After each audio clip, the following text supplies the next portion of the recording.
All right, folks, if you are tuning into our YouTube channel, you are behind the scenes in the proverbial green room before we go live in front of our Zoom audience. We are going to get started in just a moment. All right, I'm going to start us off, folks. Have fun.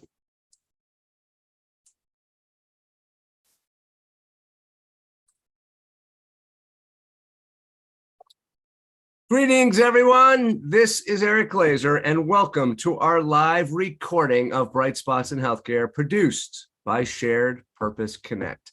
We bring leaders together to inform you, our audience, but also unearth bright spots, successes at health plans, hospitals, and other healthcare organizations around our nation. Our goal is to identify as many bright spots as possible so that you can determine if the ideas shared during this episode can be applied at your organization. We believe that this strategy of finding a bright spot and cloning it is the most effective way of improving healthcare in our lifetime. Now, if you have not subscribed to this podcast, maybe you're just listening to these webinars and you haven't gone onto your favorite podcast app and found bright spots in healthcare, please do it right now. You get access to our library of well over 100 episodes, experts from all over the country sharing incredible ideas that may be pertinent to your day job. And also, please take the time maybe to rate us and maybe throw in a comment. Why? Because the more folks that subscribe and write comments and give us ratings, the more people that organically find the show, get access to all these great experts like the ones you see before you today if you're watching via video, and then they get access to those ideas. They could potentially apply them, and they make healthcare better for everyone.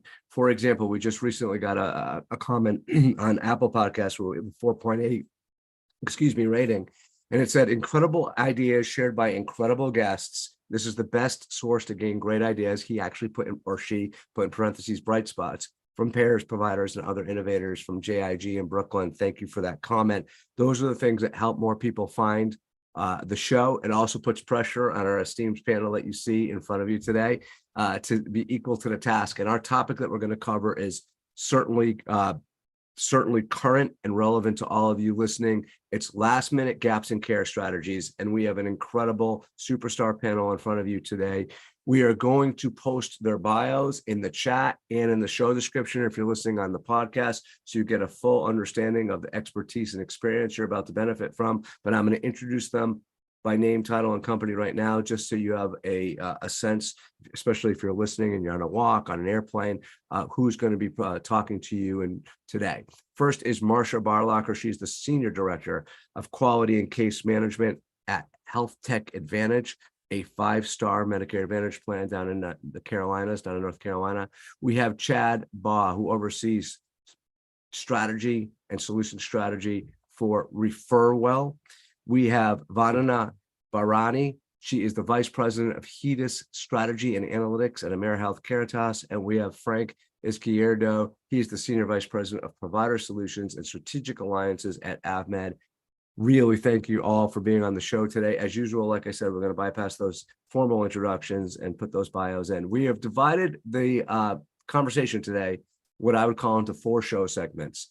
First, we're going to cover plan provider partnerships and how that's critical. And if you have a really strong approach to that, closing gaps in care at this time of year is going to be much more easy. We're also going to talk about how you could build a foundation around relationships with your members.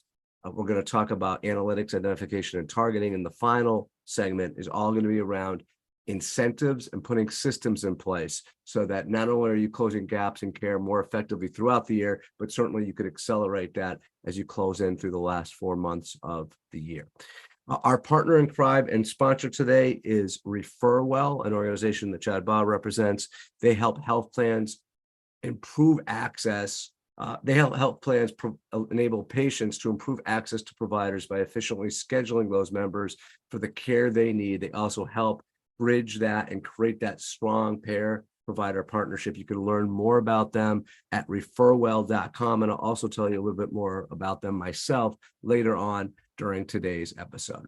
All right, so let's get started and let's talk about provider plan partnerships. And to do that, a perfect organization to give us some insights on what's working is AvMed. Like I said, Frank Izquierdo is the SVP of Provider Solutions and Strategic Alliances there. Frank, how are you guys thinking about HEDIS, and how are you broadening your scorecard and your overall scorecard to quality to improve not only your clinical scores, but your CAPS? And how are you enabling those providers to support your approach?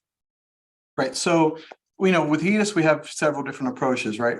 We have commercial members and we have Medicare members.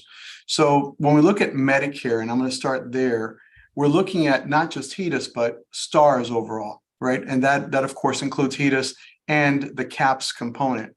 And as we know, many plans have some sort of quality scorecard, mostly addressing HEDIS standards, right? Which is what we do on the commercial side. But on the Medicare side, you have to couple that with CAPS.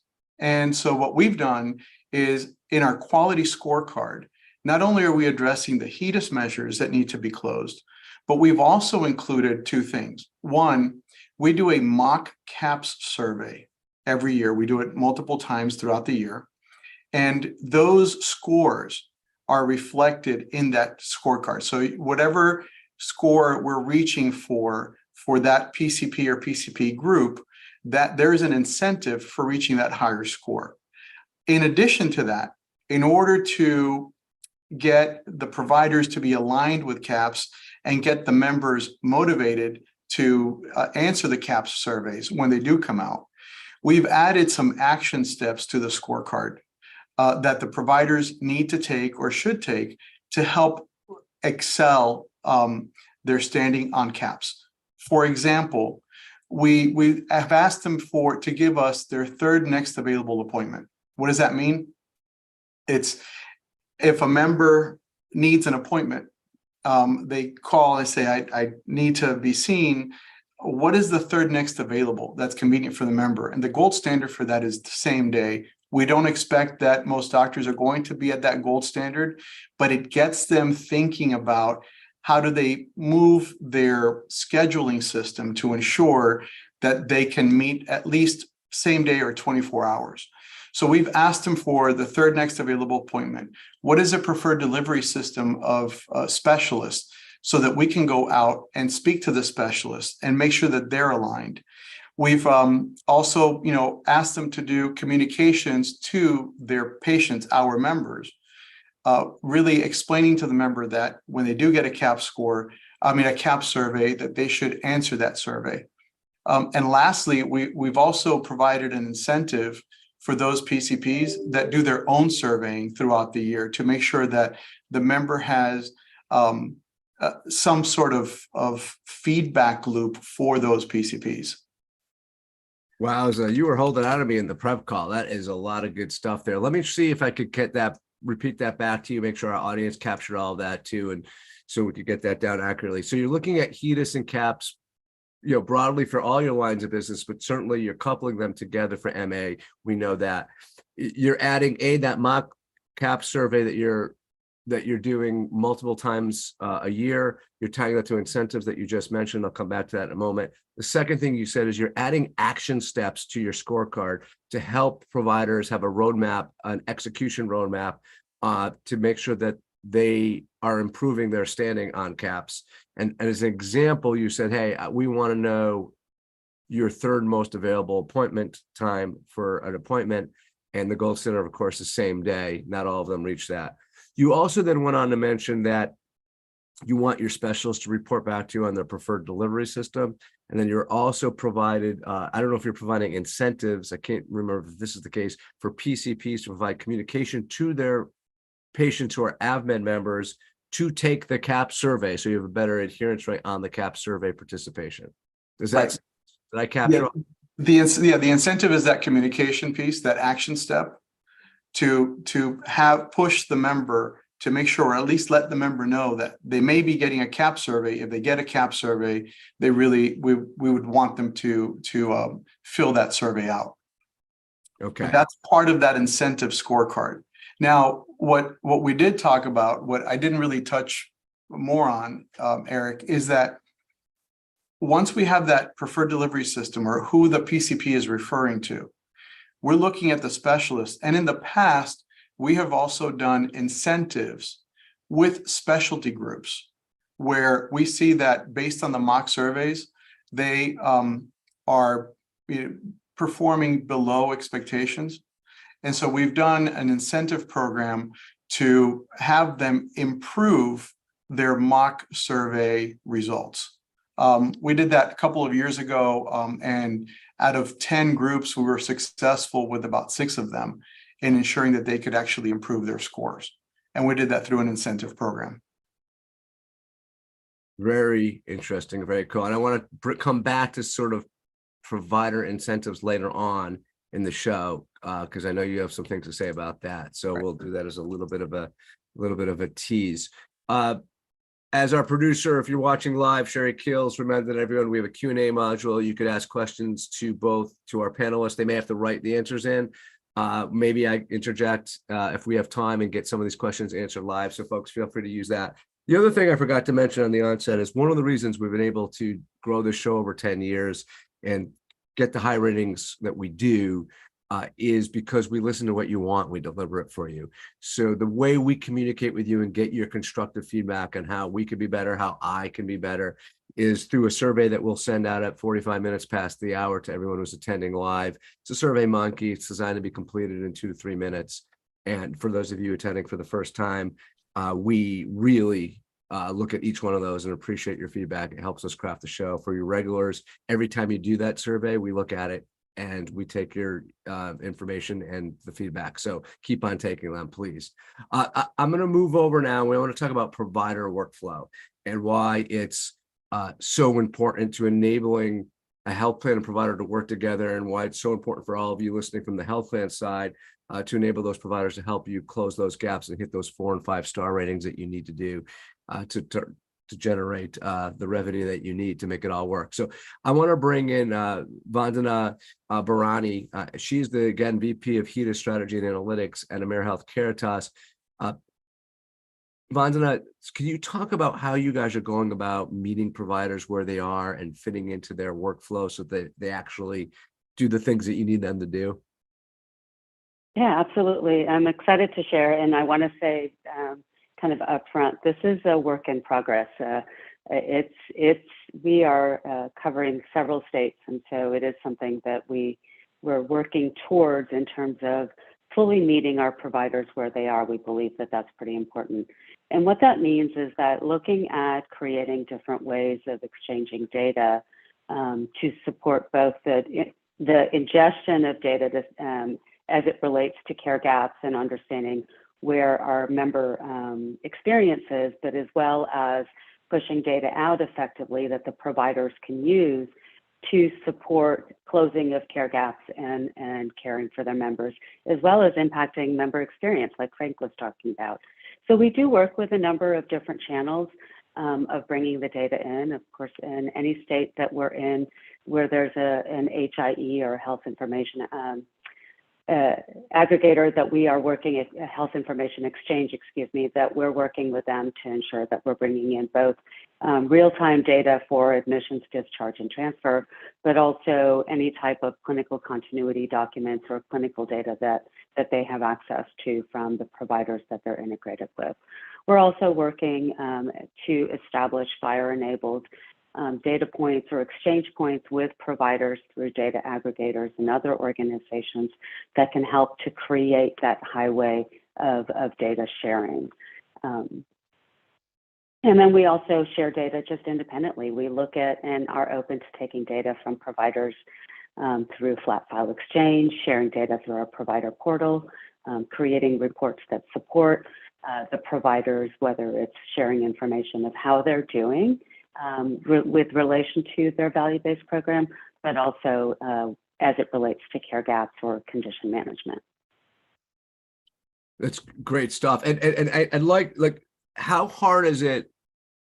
How are you guys? Is it an easy ask to start with those FHIR integrations? Are there particular challenges that you guys are facing that you've overcome that you could share with the audience for those of folks who like share a similar title and work in analytics? Yeah, I would say it's not an easy ask. It's actually a very challenging ask because, as we know, coming out of the pandemic, there's there's resource challenges, and everyone's priorities are continuing to be kind of maintaining business success where they need to be. And so asking for additional support to create these FHIR-enabled APIs is a challenge.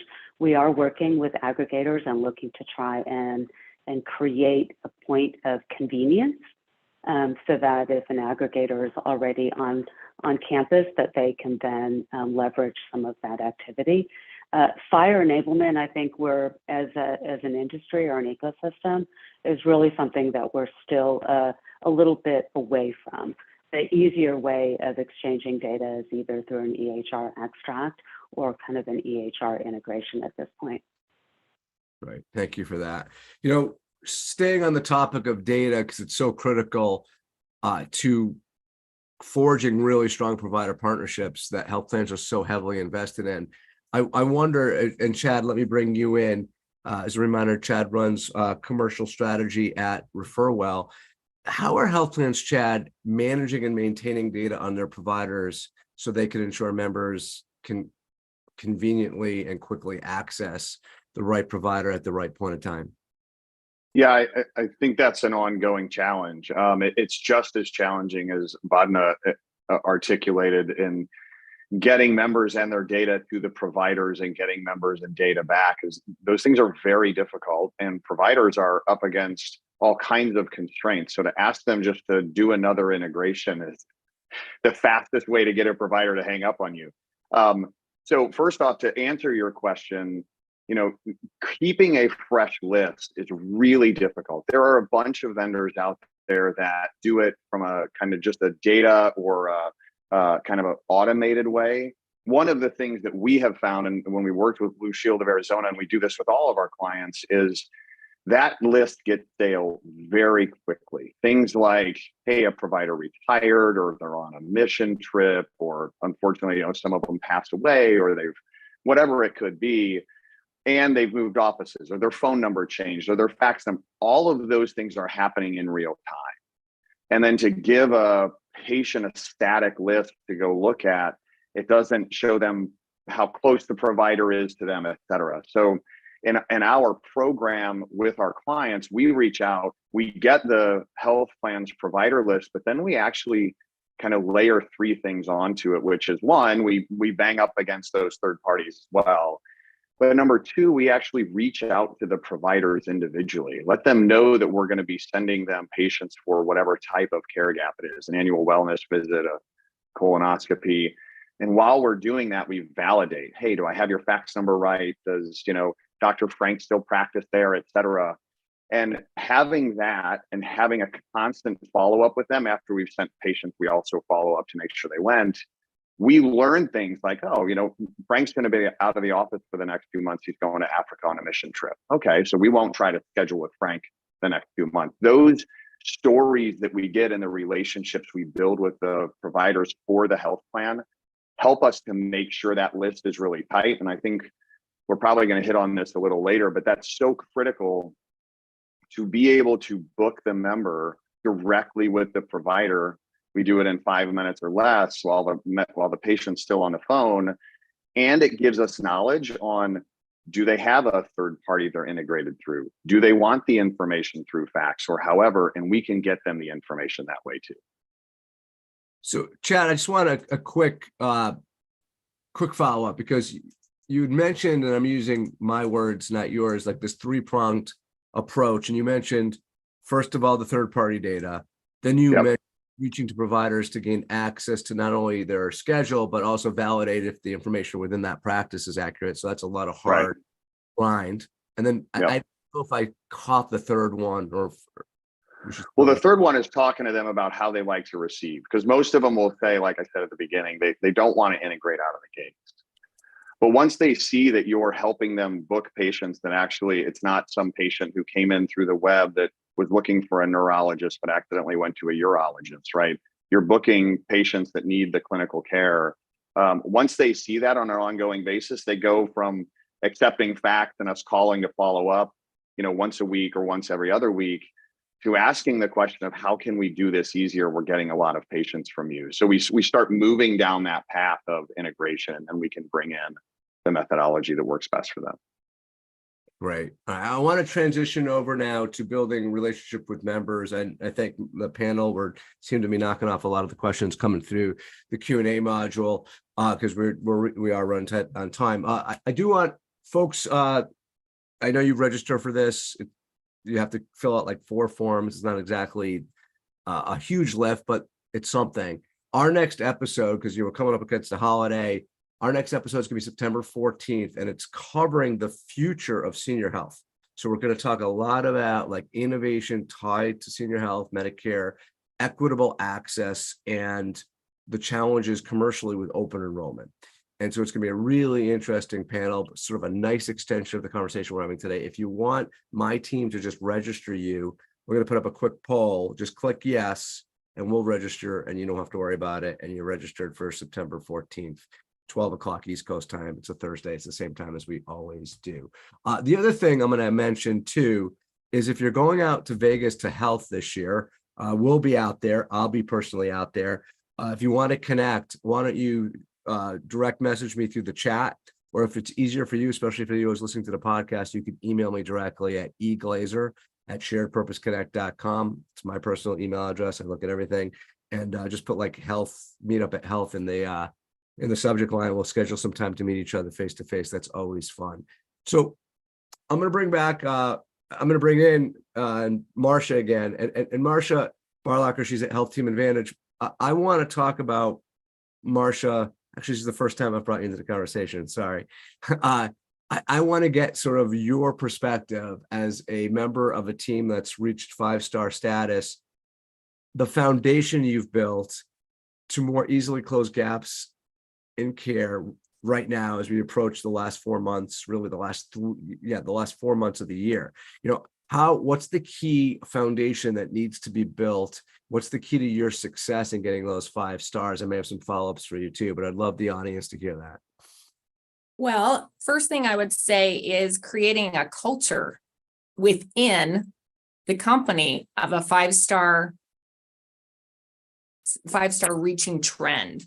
So every time that we touch the member through our daily communications, whether it's, with our healthcare concierge, whether it's with our care managers, any contact we make with a member is meaningful with those 5-star goals in sight.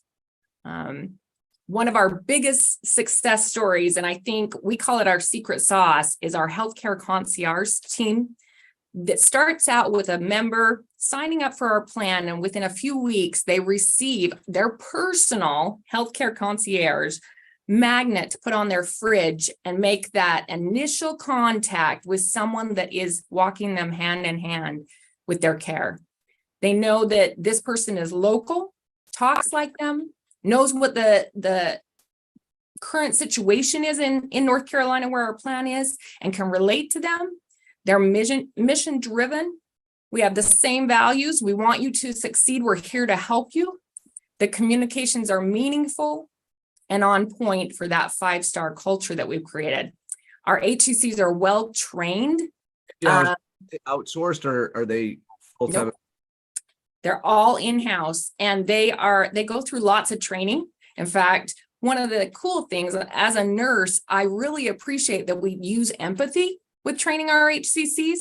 We do a practice of having them put Vaseline on their eyeglasses and put them on so that they get in the culture of how would this member feel? What are they going through? Or putting cotton balls in their ears to think your hearing's declining. How can I reach this member where they're at? Really empathetic. And we hire people that we show that caring and empathetic nature when we interview them and can relate. But by doing this, we've established a long-term connection. Even if we have an HCC leave our organization, sometimes they take these friendships they made and these relationships they built with them and stay in contact with these members. They're people. We need to keep that in mind. But we also, so we leverage every face-to-face. We hold health fairs. so that we can get members connecting with us in any way we can reach them. I will say that this all contributed to one of our fourth quarter goals of bringing up the A1C, HEDIS A1C measure, diabetic A1C measure. We were told, we went out searching and we had a very low percentage of members that had even done an A1C through the year. And we know diabetics need to have at least one in the measurement year to qualify for that gap. And we noticed that a lot of our members hadn't even had that A1C captured. So what we did is we went and partnered with an outside company to evaluate if sending home test kits for A1Cs would be productive. They warned us, you're in the fourth quarter, this may not be productive. You'll probably only get a 10 to 15% return, kind of level set with us. But we acted on our healthcare concierge model, and we actually had them with their relationship with this member reach out to those members and ask them, would you complete a home test kit to complete that A1C? We wrote out wording in that because they're not all clinical. Some have had healthcare experience, but we gave them a guidance so that they could help express why the A1C is important in their care. And when they reached these members, they already had that relationship. So the member knew, I can trust you. This isn't just about getting something done. It's something that will benefit me. So we, our return rate was greater than 20%, way higher than what the outside company told us it would be. And I think it goes back to that relationship you build with your members. We're in this together. So that's like off the charts. It's amazing when you invest for a few years into that infrastructure, what that means, especially when you're getting compensated based upon those star ratings. Frank, we're gonna bring you in and provide actually an analogous but like different approach strategically about investing in the time with the human touch. How are you guys going about providing care in the home as a way to close gaps? And maybe tell us a little bit about the program and how you went about building the program that's proven to be so efficient. Sure. And, it goes back to what Marsha was just saying, right? It's meeting the member where they are and establishing those relationships. So we have, obviously, we have members that for one reason or another, even though the PCP's offices may be reaching out to them, they may not be coming into the PCP's offices, especially last minute, right? And we're really talking about that last minute gap closure. So one of the things that we've done is we had originally looked at working with some companies that have physicians that go out to the home. And we started doing that really to capture the chronic conditions for the risk adjustment factors. But we coupled that with our quality and with our quality group and said, you know what, we have a physician going out there. Let's have the physician also address the quality gaps.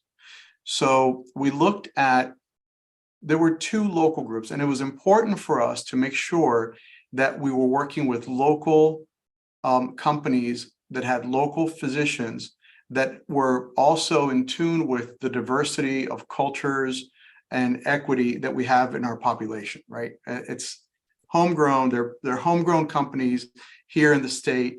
They're regional, they understand the markets and the sub-markets in which we're in. So we looked at two companies that were already doing work for us in terms of going to the skilled nursing facilities and seeing our members there. So we spoke to them about this opportunity, and we contracted two different companies to go out and help us go to the members that weren't coming to us or weren't coming to their PCPs for evaluations. And the two companies were contracted to go out. We gave them the list. They were looking at closing HCCs, as well as helping us close the quality gaps. And I have to tell you, we used two companies to sort of evaluate them over a 2-year period to see who closed more of the files. Eventually, we have one company that is now the preferred company because they were doing 50% closures on quality gaps and risk adjustment gaps. So now, moving forward, it's, we're still thinking, are we going to consolidate into one vendor? We're basically mostly have done that. We still have the second vendor for, fringes or last minute if we need, additional help. But we're very happy with having that vendor because, again, as we all know, sometimes even when the primaries are calling and their offices are calling, trying to reach these members, the last 2 quarters of the year are very difficult, especially the fourth quarter, as we all know, because you have holidays and people have family coming in. So we go to the member and we say, look, it's not going to take that much time, but we're here for you. We have those relationships.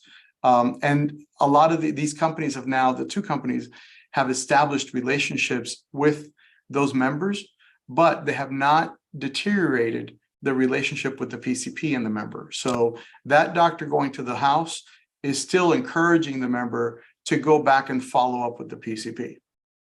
All right, this was great. So closing gaps at home, I've written 4 phases here, Frank, keep me honest. One is the strategy. You decided to outsource getting into the home so that you could close gaps in care more effectively, meeting the member where they are. Phase 2 was sort of vendor selection, and you chose 2 locally, culturally competent organizations to support you. 3, you spent some time comparing the 2 of them, which was super smart. And then you, who's better at closing gaps, getting members to engage, et cetera. And then the 4th thing was, okay, now one of them was far better than the other. So you consolidated in the ongoing management of the program. So that's phase 4. And during that phase 4, you still use backup for fringe cases. So you kept that second company around for some fringe cases. And it's all based upon the ongoing management is all based upon not only getting in there and closing gaps, but enhancing and supporting and promoting their relationship with the PCP back at the clinic. Correct. So, awesome. That was great. We're about just past the halfway mark here. We got a lot to cover. I told you folks, our special partner for this episode is ReferWell. They're one of our Bright Spots in Healthcare signature partners. We've gotten to know them really well. You should get to know them really well too. They're even if you don't think you need their solution, they've got a lot of interesting ideas and perspectives. They are an organization that helps risk-bearing entities improve access to care for your members by scheduling them with the care they need. And they do this to achieve your gaps in care closures, especially this time of year, because that's the most significant impacts to make in these areas is getting access to the provider. ReferWell is going to not only, they have care navigators that use what they call a perfect match methodology to get to your members to the right provider at the right time, at that referable moment, when the member is saying yes, that they need the care.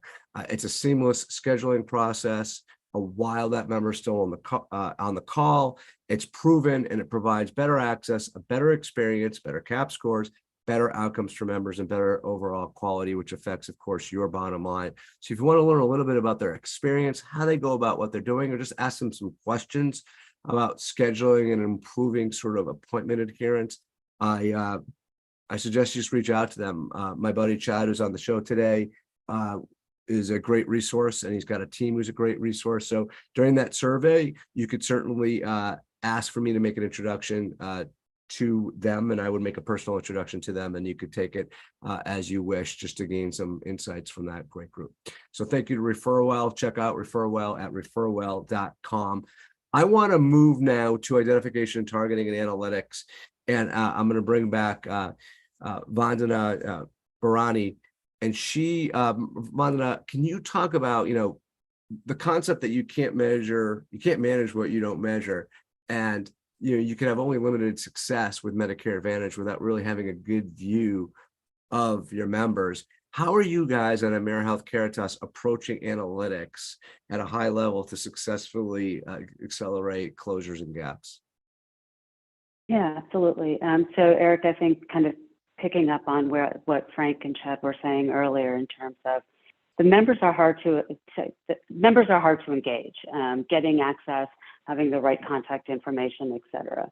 What we do is through data is really identifying, one, who are the members that we have contact information? So finding the high opportunities, right? So you've had experience with them, you have some utilization statistics, so you know that there's an opportunity to engage them or the provider, and creating a value proposition using your data and your condition management information to know where the members that are going to, one, you're going to contact them, and you're going to have the greatest return or opportunity to actually close those gaps. So really stratifying your members heavily, using your data and analytics to identify the value, the opportunity, and then taking that information and running it through your existing channels. It's about leveraging opportunities and channels that you have, whether that's a data channel of engaging your providers, whether it's a kind of an intervention that you have in place, and you know,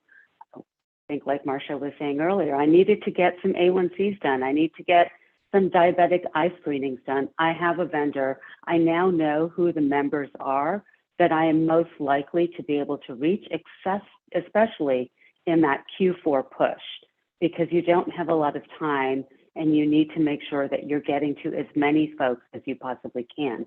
So kind of creating that strategy of the members that have the highest opportunity, and then running through that as you go through the remaining months of the year. That's great.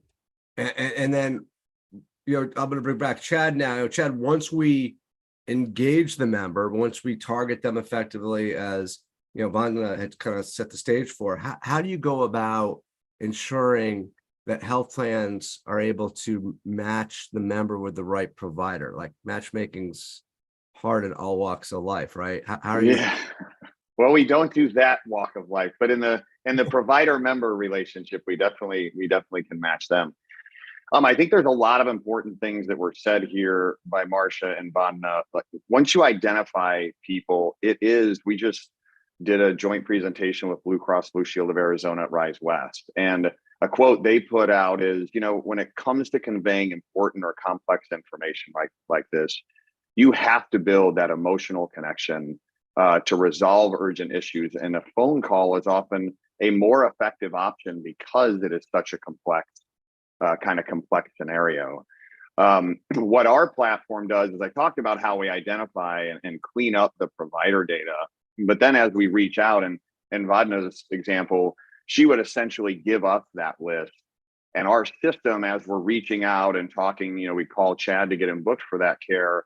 Our system matches the proper provider on insurance, specialty, subspecialty, modality if needed. If I need to get somebody in for cardiology treadmill stress test, for example, which isn't a gap, but just to kind of prove the example and the point, and location. So now I've got something that instantaneously comes back to me and tells me exactly which providers that are in network are available for that patient. If we have schedules, we will tell them exact times that we can schedule them. If not, we're able to schedule those members within 5 minutes, 80% of the time. So we have the relationship with the provider that I talked about earlier. And doing all of this, the point of that is, and Marsha, we train on empathy as well.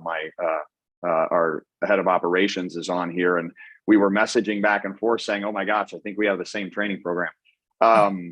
But we train on empathy because having that relationship with the member let us deliver the type of results Arizona just presented about, where they went from a 40%-ish show rate to over 80% in the last program we ran for them. So that's what's important, is empathetically getting to the member, getting them to trust that you're going to do the right thing, actually booking them for care, and then getting them to show up. And we do a lot on the back end to follow up, and we can talk about that later, but that's what you really start to see the impact, is getting those members to show. Like, and you mentioned Blue Cross Blue Shield of Arizona. I'm assuming that was a presentation that their VP of Medicare and FEO quality improvement performance delivered at Rise West. Yes. Yep. Your team actually sent me that deck ahead of time just to review, to prepare for this episode. Are you okay? Can I give this out to our members or our folks listening right now live? Yeah, it was publicly presented. So if anybody would like to see their results, we heard some feedback that it was one of the only presentations that actually had data and results in it. So if you want to see results, they're right in the middle of the presentation. Yes. Okay, so we'll send that out to you. I'll have Sherry make sure that we can. Why don't we put up a poll, Sherry? Yeah, thank you. You're ahead of me. And we'll just send that out to everyone if they want a copy of that. I'll turn it into a PDF. We'll get that out to everyone so they could take a look at it. It's Jerry Cash, right? Is the VP of Medicare and FEO Quality Improvement at Blue Cross Blue Shield. Yeah, FEP. Yep. Got it. Great. I always, as a leader of my organization, I always am thinking about like how are we going to lose? How will this episode not go perfectly, and try to anticipate those things in advance so they don't, so they do go perfectly and those things don't happen. So Marsha, as a 5-star plan, what are some of the potential threats that may be preventing or may down the road prevent HealthTeam Advantage from reaching your 5 stars the next year? Like, how are you thinking about that, and how are you trying to offset that? Could you give an example? Well, and I hate to keep harping on that member and understanding and knowing your member and knowing your population. But I think that's key. We all know that CAPS, I mean, COVID taught us, if COVID taught us anything, it was that some people actually thrived during COVID because they got to stay home and take care of themselves while other people struggled. It's meeting the member where they're at. And I'll share another situation of keeping them in mind and what they need and trying to prepare versus react on the other end. So our osteoporosis screenings were trending lower. They concerned us because usually that measure is for when a member has a fall. And as soon as a member has a fall, their quality of life decreases. And so they're less likely to engage in anything outside, and we want them to have that quality of life. So what we said is, how can we reach these members before they have the fall to screen them and see if osteoporosis is the problem that's predicting that they will have a fall? How can we get to that first? And we decided that some of our members don't want to go to the doctor's office. The doctor will tell them, go have your osteoporosis screening. I'll schedule it for you. What did we say earlier? I think you said getting the member there. Sure, you can schedule it all you want, but getting them there. But there are some people that you are just not going to get into the office. So we personally had built out the expense to take on a Dexa machine where we could outsource having a provider, a member get that care with this company. They will actually drive to the member's house with our machine, which we purchased for $5,000. It's a simple Dexa scan, and it takes maybe 15 to 30 minutes. But we reach out to those members and say, your doctor wants you to have a Dexa scan, and it looks like you haven't had that yet. Can we get that taken care of? Can we schedule you something in the home? We'll stop by and take care of this for you. And meeting them there, and then completing the Dexa scan and seeing if there's any osteoporosis or underlying problem there before the fracture actually happens. We do that. And we actually had a member, this is funny, but we had a member had one last year from this going out to her home where she hadn't ever had one. She called back this year again and said, hey, will you guys come out again and do it again? She wanted to be home when she had this kind of care. And we understand that. So doing things to try to meet them where they're at, how they receive care, I think is a key to preventing, reduction in our STAR score in that. Great example. I know there's a bunch of outstanding questions in the Q&A module, folks. Our panelists and some of our producers behind the scenes are on them, so don't panic. We're going to get to most of them. A quick PSA. I know we're approaching Labor Day at the time of this recording, and we're going to get busy with Q4 and 2024 planning. I want to offer me and my team's help. We are presently supporting 13 partner companies in their content marketing, their sales strategy, their thought leadership, and even lead generation through our sponsorship, programming, and marketing programs that we've put together. So if you want to learn more about how your organization could partner with bright spots in healthcare over the next 12 to 15 months, we'd love to connect with you. learn a little bit more about your business, what your goals are, and explore if a partnership makes sense and we could work together to increase your market share. So at the very least, it's always fun to meet by a two-way conversation, even if it turns out to be nothing. But if you want to get on our calendar, Tony Flynn runs our partnerships in BD. I'm directly involved as well. So if you want to meet with us, we're going to put up a quick chat and then we'll reach out and schedule something over the next couple of months. I want to come back to provider plan alliances, excuse me. So Frank, I'm going to bring you back in. So start warming up here. I want to talk about how you think about aligning incentives with the providers to ensure that value-based care is actually worth a doctor's time and an advanced provider's time.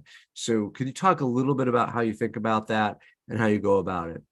Sure. So actually 90%, over 90% of our Medicare membership is assigned to a value-based provider.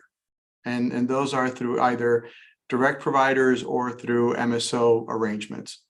And the way we've aligned that is there's a financial component to that, obviously, which is, whatever savings the provider is able to achieve, they could potentially take anywhere between 25 to 100% of that savings.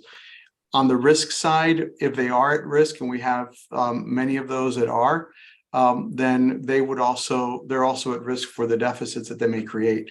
But basically that alignment allows them to realize that if they can keep members healthy within the constraints of their conditions and be effective and efficient in the way that the care is delivered, they could automatically reach those surpluses and those savings that aligns to them. Now, when it comes to quality, many payers have linked the quality incentives to those value-based financial incentives, right? So they'll say, if you achieve the savings, it's great, but our primary target is quality. So you must achieve all of the quality targets that we have on the HEDIS and CAPS, perhaps, in order to get your savings.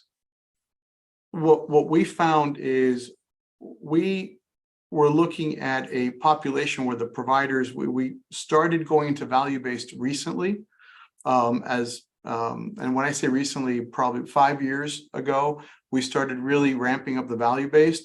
So we had a lot of providers that had to ramp up.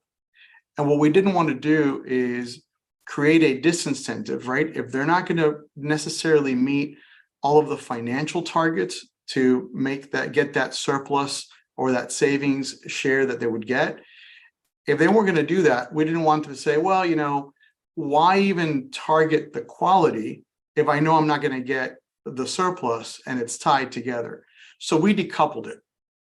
We said, look, you might not get to the point where you're creating enough savings to be able to share in it, but if you get all of the quality targets done according to the scorecard, you can still achieve that incentive. And we saw a huge jump up in our quality gap closures because of that decoupling. Wow. Something as simple as just decoupling financial and quality targets. Absolutely. The other thing, Eric, too, that's important that I want to bring out here is we have also in the past created what we call a sprint incentive, right? It's third quarter, we see that we still have some HEDIS gaps we want to close. And so we create an additional incentive for that last quarter for the providers to bring those members in. And we perhaps pay a little bit higher than we normally would on the regular incentive. But I will warn everybody listening here, if you do that every year, you create a behavior on the provider side where they don't meet the closures during the year because they're anticipating that you're going to really bump up that incentive in the fourth quarter.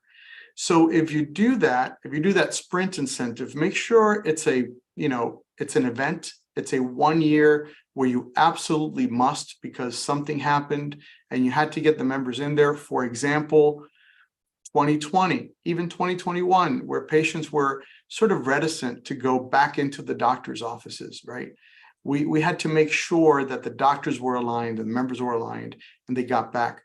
But we stopped that sprint incentive year over year because we didn't want to create that bad behavior of waiting till the end of the year to close the gaps. Makes sense. Yeah. Human nature. Chad, I'm gonna bring you back in. We're getting tight on time, so I'm gonna maybe bundle some questions together. So Sure. There's a question from our audience member. Where does ReferWell get their provider performance insights on the providers that you're referring to? Yeah, so we have a couple different sources for that. We have some third parties we pull it from. I can share that with you directly. Some health plans bring us their own, but we can bring in cost and quality data as well if you'd like us to actually create what we label as a high value provider to the plan. Or kind of talking about what Marsha was talking about. What if there's an option to do something in-home or at an office or send a kit, whatever it may be. We work with the plan itself to say, what is the preferred method? And at what point, how hard do we push? And at what point do we pull back and say, oh, well, I could do this instead. So there's a bunch of different ways to get that information, but we have some third parties that help fill it in as well. Very good. So, this segment's about systems. And so Yeah. let's just, I would ask it to you straight up, like, how does one create a system or process that's going to reduce this rush to close gaps in care, in the fourth quarter / third quarter, but also enable you to do it if you have to? Yeah. I think, Frank hit on it right away, is start early, right? If you want a system, you got to just put this in place and start doing it early. Arizona's one. We've got other plans across the nation that start, and they do it regularly. We meet with them quarterly. The people who didn't close a gap last year, we start calling them at the beginning of the year because we know they're going to be on next year's list as well. But to talk about a process, what I keep hearing here is meeting people where they are. That could be the provider, which means instead of requiring integration, I'll do fax, or I'll use secure direct message, or I'll call them and I'll book appointments, whatever makes it fit within their workflow. And then from the member perspective or patient perspective, like Marsha said, it's giving them options. Some want the in-home, some want to go see the doctor because it gives them something to do, right? So it's very different depending on how you work with each one of the members. And then to kind of put that blueprint together and how do you do this on an ongoing basis? Number one is really you have to have the provider list. And when I say provider list, that's a little bit of a misnomer because that can include home options. It can include transportation options. It can include whatever is in the plan's kind of purview and capabilities. That's what we mean by making sure you have a really strong, clean provider list that then you have the ability to quickly tie together the member need and match it with whatever that provider, what is in that provider list. And that means not only on insurance and specialty and subspecialty or location, but also on the health plan's preferences. We worked with an organization that had colorectal screening kits, and they said, look, we don't want this to be the first option. We'd like you to get people in for a visit with a gastroenterologist. And these people, they have to go to the gastro. The kit's not even an option. And these people over here, the kit's an option. And we're just going to send a kit to those because we're pretty sure they're going to do it. So that's number two is matching the patient with the appropriate provider or capability. And then number three would be making sure that you get the member locked in for it. And what I mean by that is scheduled or booked with or connected with, because one of the biggest problems for the member is the hours it takes on hold or researching or downloading a list or whatever it is to figure out, how do I actually navigate through this and get to that thing I need? And then it's patient adherence. How do we make sure that they are reminded? We have text and email reminders. How do we follow up with the provider to make sure they know that patient's coming? Then following up again to say, hey, did Chad show up? If not, do you need me to reschedule him? Because I know you're already busy. I think there was a question in here about, these PCPs, a lot of stuff's landing on them. So how do you support that? Well, we'll take on rescheduling to make sure that that patient gets rescheduled. Let me quickly summarize this. That was a lot. I was taking notes. So Yeah, sorry. no, it's good. The overall, so blueprint for like closing gaps in care. The overall strategy is go to where your providers are, go to where your members are, right? Connect with the provider workflow, meet members where they are, home, clinic. So that's the overall mindset. And then you mentioned 5 things. So I want to make sure everyone gets this. 1, you have to have a really fresh data set, a provider list. 2, you have to have an approach, an algorithm, or methodology to matching with the member. 3, you have to have the resources to book the appointment on behalf of the member. 4, you need to have the resources to ensure the patients adhere to the appointment. And then 5, have something in place for follow-up, whether they didn't attend the appointment and you need to reschedule, or like how did the appointment go, and if anything has to happen with follow-up, you're in the loop on that. So those 5 things I just listed. Yeah, that sounds right. I'll add one more that's an added bonus is once they go to a specialist or whatever it may be, is getting the notes back to the PCP. Because it's critical that the next time something needs to happen, the primary care provider has the notes of what happened last time. Then the whole system starts to work better together. Sure. Yeah, I'm gonna go one more question here. So how does a health plan do this? Are they doing this in-house? Are they working with a solution like ReferWell? Well, what are they thinking about, and can they pull this off in-house? So, well, the ones we work with have obviously leaned on us. I'm sure there are organizations that can pull it off in-house, but the reason organizations have come to us primarily is number 1, volume and scale, right? They've hit 4th quarter. They're not there. They can't call 13,000 members in the next 2 months. So our ability to very quickly come online, and it's not saying, oh, give me a year to do this. It's give me 6 weeks, I'll be online, and then I can really get to your members very, very quickly. Number 2 is, do they have the ability to focus just on this? Because this takes time. It's not something you can put on the side of a care manager's desk to hope they get time at the end of the day or whatever it is. The ability to focus on this and really pay attention to every one of those things that really everybody here has talked about, all of those are critical elements. And if you put it on the side of somebody's desk, it just doesn't happen.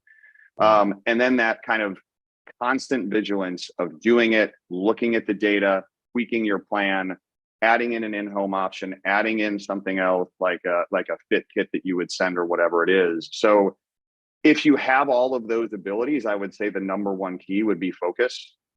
If you don't, we have them, and that's why people come to us. That they just don't have all of those things lock, stock, and barrel, and we capture it from end to end once you give us the list all the way to the results at the end. Thanks, Chad. Marsha, and I think this is from Marsha and Chad. Your case managers and training program seem incredible. Are you measuring empathy or rapport in any way on these calls? Are you auditing them? And if so, how? Thank you. Yeah. Marsha, you want to go first, Marsha, or you want me to? Oh, you go ahead. Okay. So yes, we do audit all of our calls. We train people for empathy. And we also capture our success metrics. And what that means is we repeatedly share back with the plan the success stories and if there are any challenges with their members. And what that reinforces is our team thinking about how is the member receiving this message? Because when we start getting success stories, we just told one the other day of one of our clients who has gone from an ACA population, now Medicare, and is going to Medicaid. One of their members was struggling, and when we called them, they said, yeah, I know I need to go do this, but I know you're not going to help me, right? And we said, well, actually we are.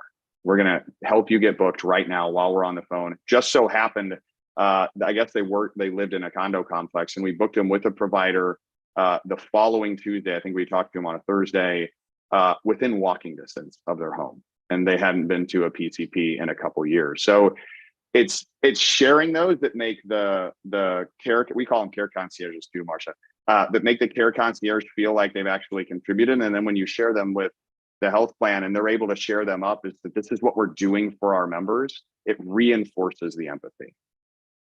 Sweet. Marsha, do you have anything to add to that and what you guys are doing over there? I mean, we do give feedback exactly like Chad said as well. But I think it's ongoing training. Our populations are evolving.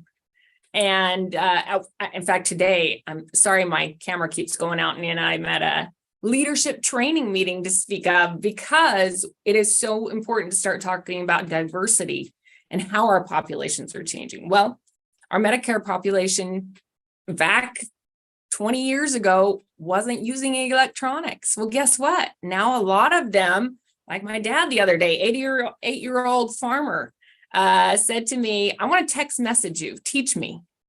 And he's done it ever since. It's amazing. They're evolving, and we need to evolve with them. So I would just add continue education for those HCCs and keeping them up to speed so that they can be there for your members.